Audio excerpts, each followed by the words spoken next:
అరిషడ్ వర్గాలు అంటే ఏంటి గురుగారు? వాటిని ఎట్లా జయించాలి అంటారు? అసలు జయించడం అనేది సాధ్యమా? అరిషడ్ వర్గాలు మీ స్వరూపం నేను ఎవరు అని తెలుసుకోకపోవడం వలన ఈ శరీరం సత్యం, నేను చూస్తున్న ప్రపంచం సత్యం, నాకు పేరు ప్రఖ్యాతులు సత్యం అని ఇవన్నీ ఎవరికైతే ఉన్నాయో అవి కామ క్రోధ లోభ మోహ మదమాశ్చర్యాలుగా అహంకార మమకారాలుగా మీకు అలాగ రాక్షసుల మూకల్లాగా మీకు బంధిస్తున్నాయి. వాస్తవానికి అవి మీ ఆధారంగానే పుట్టాయి. ఎలాగైతే సూర్యుడి నుండే మేఘములు పుట్టి ఆ మేఘములే సూర్యుని కప్పేస్తున్నాయనే మన భ్రమలో ఎలాగైతే ఉన్నామో, మన ఆత్మ చైతన్యం ఆధారంగానే ఈ రాగద్వేషాది రాక్షసులు పుట్టాయి. మన స్వరూపం మనం మర్చిపోయి వాటితో మమేకం అవ్వడం వలన అవి మనకి శత్రువులుగా తయారయ్యాయి. వాటి అంతటికి లీడర్ మేనేజర్ ఎవరు? మన మనస్సు. కాబట్టి మీ మనసు మేనేజర్ని గట్టిగా మీరు సెటరైట్ చేస్తే మీకు మోక్షాన్ని తీసుకెళ్తాడు. మీ మనసు మీరు సెటరైట్ చేయకపోతే మీరు బంధనంలో దిగిపోతారు. అందుకే ఉపనిషత్తులు ఇదే చెప్పారు, మన ఏవ మనుష్యానాం కారణం బంధ మోక్షయో బంధాయ విషయాశక్తి నిర్విషయం ముక్తిం స్మృతం. అంటే అర్థం ఏంటంటే, విషయాలు ప్రాపంచిక భోగాల మీద ఎవరికైతే తగులుకొని ఉంటారో మీరు బంధనంలోకి వెళ్ళిపోతారు.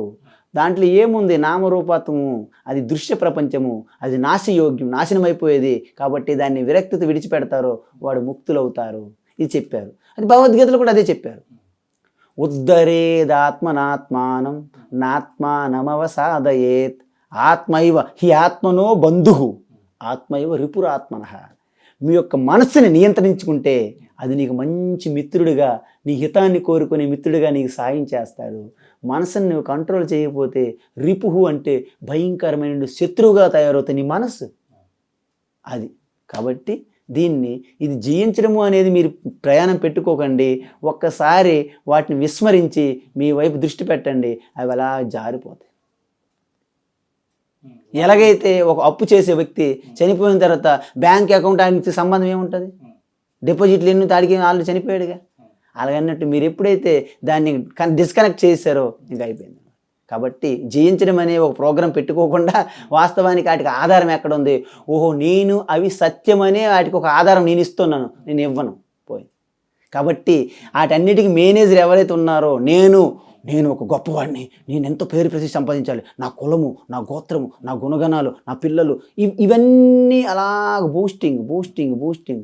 దీన్నే అహంకారము, వ్యక్తిగత అహంకారం అంటారు. వాస్తవానికి ఆధారం లేదు. అది ఎలాంటిదంటే, ఒక పెళ్లి జరుగుతుంటే 2 ఆడవాళ్ళ తరపున కానీ మగవాళ్ళ తరపున కానీ పిలవని వ్యక్తి ఒకడు వచ్చాడు అక్కడికి. వీళ్ళ దగ్గరికి వెళ్ళి పెళ్లివారు ఆడపిల్ల తరపున చెప్తున్నాడు, మగపిల్లవారి దగ్గరికి వచ్చి నేను ఆడపిల్లవారి తరపున చెప్తున్నాడు. అంటే మేనేజ్ చేస్తున్నాడు. ఒక వ్యక్తి, మీలాంటి వ్యక్తి, సత్యం గారు లాంటి వాళ్ళు కొంచెం మీద అబ్జర్వ్ చేశారు బాగా. ఇంతకీ ఇద్దరు కలిసి ఇంతకీ ఈయన ఎవరి తరపున వచ్చారు అడిగారు. ఎప్పుడైతే నిజం తెలిసిపోతుందో తెలిసి అక్కడ నుంచి తప్పించుకుని పారిపోయాడు. అలాగన్నట్టు ఇవంతా ప్రపంచమంతా నిజమని చెప్పి మిమ్మల్ని భ్రమింపజేసి మిమ్మల్ని దుఃఖాలకి తావు చేస్తున్నటువంటి అహంకార మనసు ఏదైతే ఉందో, మీరు అటువైపు తిరిగి ఇంతకీ దీని యొక్క తత్వం ఏంటి, దీనికి అధిష్ట ఆధారం ఏంటని ఒకసారి చింతన చేసినప్పుడు మనస్ అమనీ భావ, మైండ్ అనేది కలిసిపోయి మీ హృదయంలో లయమైపోతుంది. దాన్నే గీతలో 6వ అధ్యాయంలో చెప్పారు, ఆత్మ సంస్థం మన కృత్వా నకించిదపి చింతయేత్ అని చెప్పారనమాట. శనై ఉపరమే బుద్ధ్యా ధృతి గృహీతయ. మెల్లమెల్ల గాబరపడక్కర్లేదు. ఎలాగైతే పెంకి గుర్రాన్ని ఎలాగైతే అలాగ శిక్షణ ఇస్తారో ఆ విధంగా మీ మనసుకి నెమ్మదిగా గాబరపడకుండా శనై మెల్లగా నచ్చజెప్పి మీ మనసుతో కూడా మీరు మాట్లాడాలి. మానస బోధ అలా చేసినప్పుడు మీ మనసు మీ చేతులకు అయితే ప్రపంచాన్ని మీరు జయించినట్టు అనమాట. మనసుని జయించకుండా బయట ఎవరైతే జయిస్తామంటారో ఆయన వల్ల కాదు. అందుకే భాగవతంలో కథల్లో కూడా మీరు విని ఉంటారు. హిరణ్యకశిపుడు 3 లోకాలు జయించాను, ప్రహ్లాదుడు అంటాడు నీ మనసుని జయించలేదు కాబట్టి 3 లోకాలు జయించిన వ్యర్థము అన్నారు. అదే గురుగారు, అంటే మనస్సు, బుద్ధి, చిత్తం, అహంకారము, అంటే ఈ 4 వేరువేరుగా ఉంటాయా, ఒకటిగానే కలిసి ఉంటుందా? మంచి ప్రశ్న అడిగారు. ఈ ప్రశ్న అనేది అద్భుతం.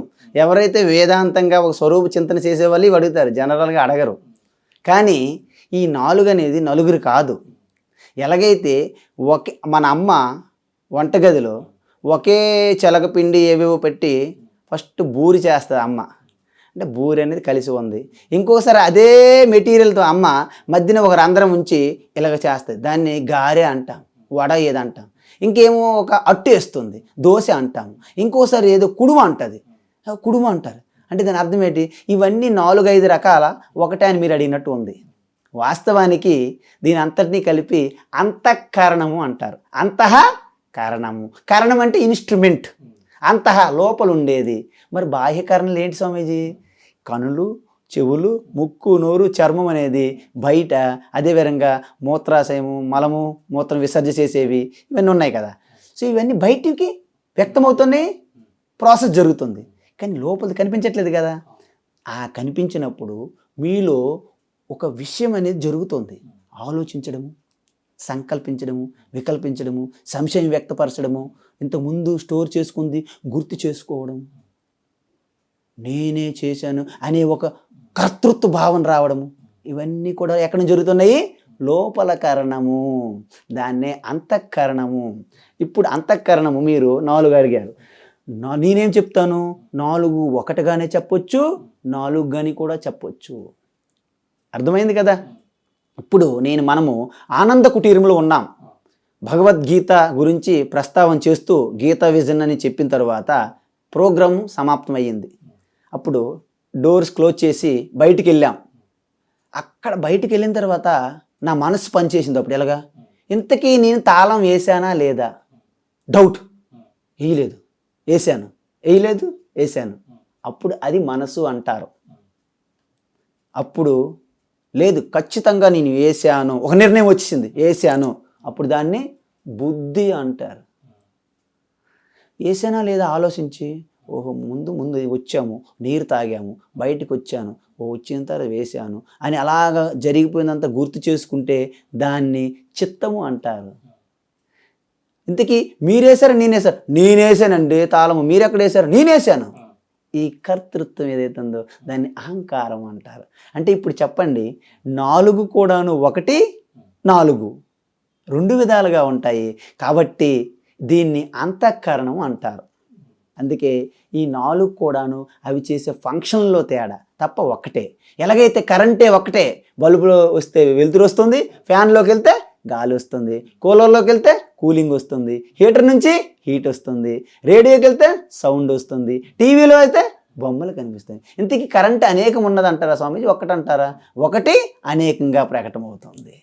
అవి చేసే ఆ యొక్క పని విధానం బట్టి పేర్లు, లేకపోతే ఒకటే 4 రకాలుగా పనిచేస్తుంటారు.